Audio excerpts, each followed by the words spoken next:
Good morning. So it was day 26. Whoop, whoop.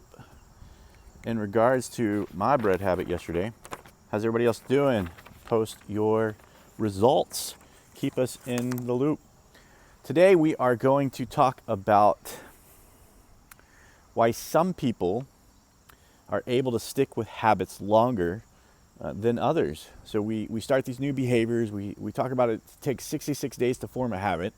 And often we'll create new habits only to, after time, let it go by the wayside.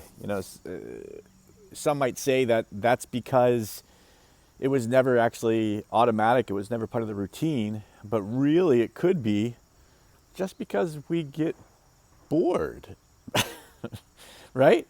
So, how come some people are able to find habits that they can continue for those long terms while the rest of us struggle to maintain? A lot of this might have to do with your natural desires and natural abilities.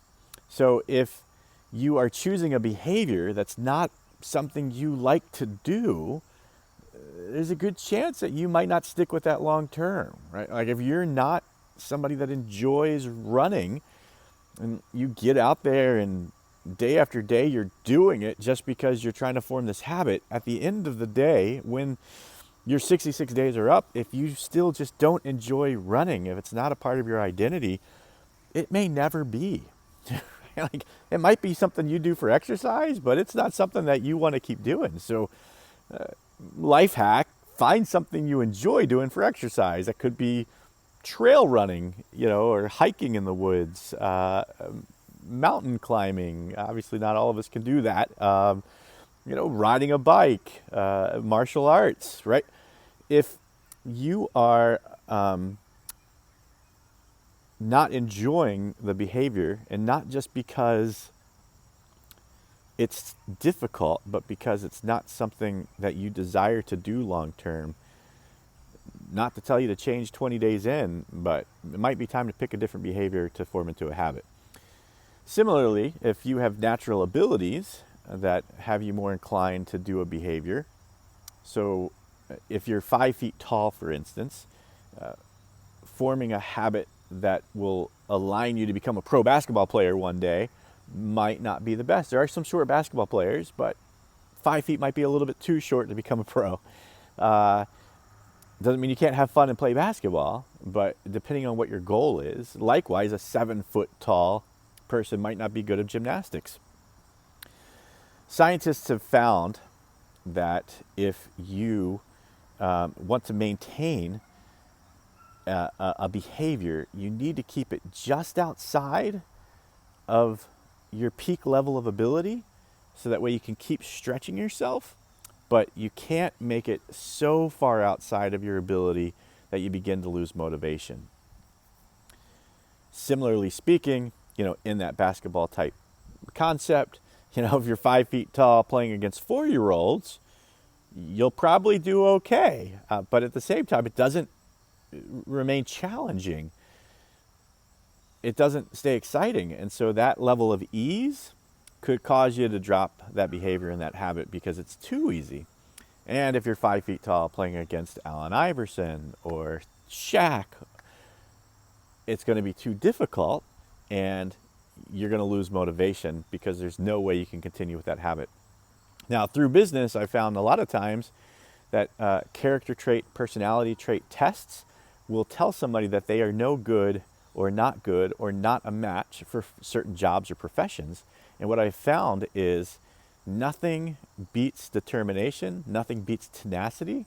So if it's what you really want and desire, that desire will supersede what your natural abilities are. So again, really comes down to being important to find what you desire.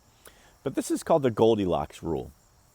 If it's too easy or too hard, too cold or too hot, it's not enjoyable. You have to find that middle ground. You have to find that just right level. It takes us back to the third law that we talked about, right?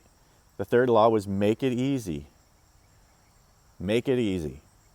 So if you can find a new behavior that you can make easy, you continue with that new behavior until it has approach that automatic stage.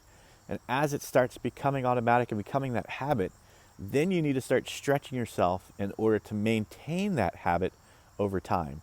Because if it's too easy and it stays too easy and you don't stretch yourself, you lose interest. Those same scientists have shown that it's about a 4% level of difficulty that you want to increase. So you want to keep challenging yourself, keep pushing yourself, keep improving this new behavior of yours. If that's playing guitar, if that's just making sure you're going to the gym and how long it is that you're staying. I was just talking to Amanda yesterday, and Amanda mentioned that she was doing yoga and there was a move that initially she could barely do, and that as she has continued to push in on this move over time, it's become, she's gotten closer and closer and closer to putting her head where it's supposed to go, and actually bending in the way that she needs to bend. And recently she found that just a little bounce gets her all the way there, and she knows that continuing to push will get her to that position without that little bounce over time. So you keep pushing, and that will keep you engaged. Because if you don't stay engaged, if you don't keep pushing yourself and you become bored, well, most people don't like to do what is boring over the long period of time, and that habit will not stick long term. So that's it for today. Thank you all very much for joining us. I hope you've had a great weekend, and we'll talk to you soon.